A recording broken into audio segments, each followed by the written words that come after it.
Well, guys, we're starting a live video here, and the camera was turned around the wrong way. Imagine that. So, and I'm trying to get this thing right here. You know, it's Tuesday. This is Pastor Sean, by the way, Independence, Mount Pleasant, and Fort Grove United Methodist Churches down here in South Central Virginia, Greensville County, and Sussex County. You know, I was on here every day during Holy Week. And, starting with Palm Sunday all the way through Easter. And now here we are, the Tuesday after Easter. So what do? Well, I'll tell you what pastors want to do. It is the busiest week. It is the most stressful week. It is the most tiring and draining week of the year for your pastors. And, after Easter, it's like, let's take a break. Most pastors, or I shouldn't say most pastors, but a lot of pastors take vacation after Holy Week. It's just a thing. And because they need to be renewed.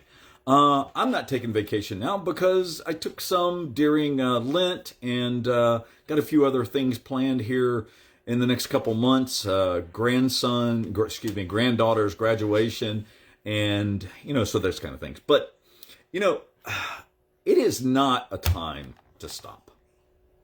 Okay, Easter's over. He's risen. We're good to go until next year. Okay, December, we'll celebrate his birth. It's not a time to stop. I mean, as disciples, as Christians, as disciples of Jesus Christ, we are bound to go ye therefore and make disciples of all nations. Teach them how to be disciples. That's what we're called to do. And yeah, if you were on all the videos this week and saw them all, and it was pretty intense, following Jesus every single day and what he was doing, and of course, the Last Supper and his arrest and his trial and conviction and being beaten and being hung on the cross, all of those things are draining and tiring. So, take a little break. But while you're taking a break, here's what I want you to do. I was thinking this morning about, my daily devotion today and what I was going to do. And this is kind of what God gave me. It's like, let's ruminate on some things. Okay, so I want you to read James chapter 2. I think it starts with verse 14. But this is where he talks about faith without works is dead. So read that. We covered it on Sunday. If you watch Sunday service, I read it then, and it was a small snippet of my message for Easter Sunday. And it's something we're going to be working on over the next several weeks about doing works. So for this week, I just ask you this. This is kind of what God gave me this morning. Take a read on that so it's in the back of your mind. But each day this week, read John chapter 14 through 18. And because there is a lot of stuff Jesus said to his disciples, at the Last Supper that only John records. Only John records these stories. They're familiar stories to you.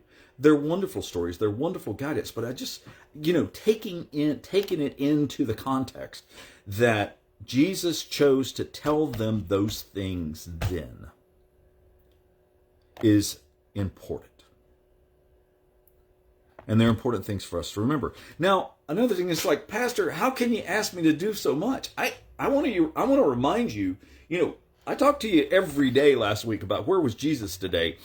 Let me tell you what Jesus is doing right now and the disciples. He has got their attention. He has been resurrected.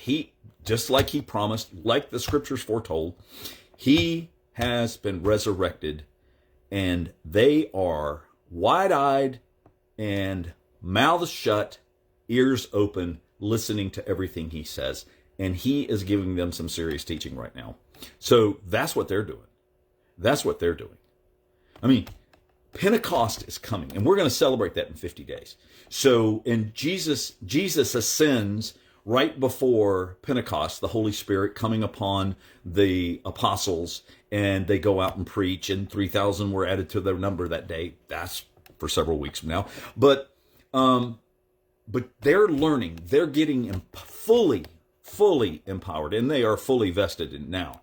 I mean, they were before, but, they've taken it up several notches because of the resurrection and the full understanding of what Christ has meant all along and what he was all about. So they're working. Why shouldn't we be? Why shouldn't we be doing something? So this faith without works is dead.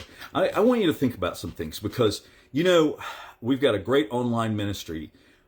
And for the most part, it only applies to Sunday. And for you guys that are joining us each week and following us, I thank you. I really do. It is powerful what God has done since COVID started and started this incredible online ministry. But that doesn't mean it only has to be on Sundays. We have a Bible study that started before COVID. It started January of 2020. And that Bible study has not stopped. Now, this week, we're actually starting the first of 12 weeks of the continuation of Disciple 1, which is a really intense 24-week Bible study. But that doesn't mean we can't do something else.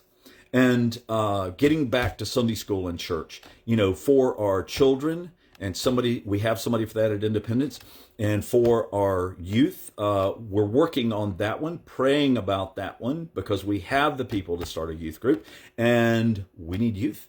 So, but the adult Bible or Sunday school as well. So those kind of things are starting. But let's talk about maybe something else. I'm willing to do another Bible study during the week, and we can do it on Zoom.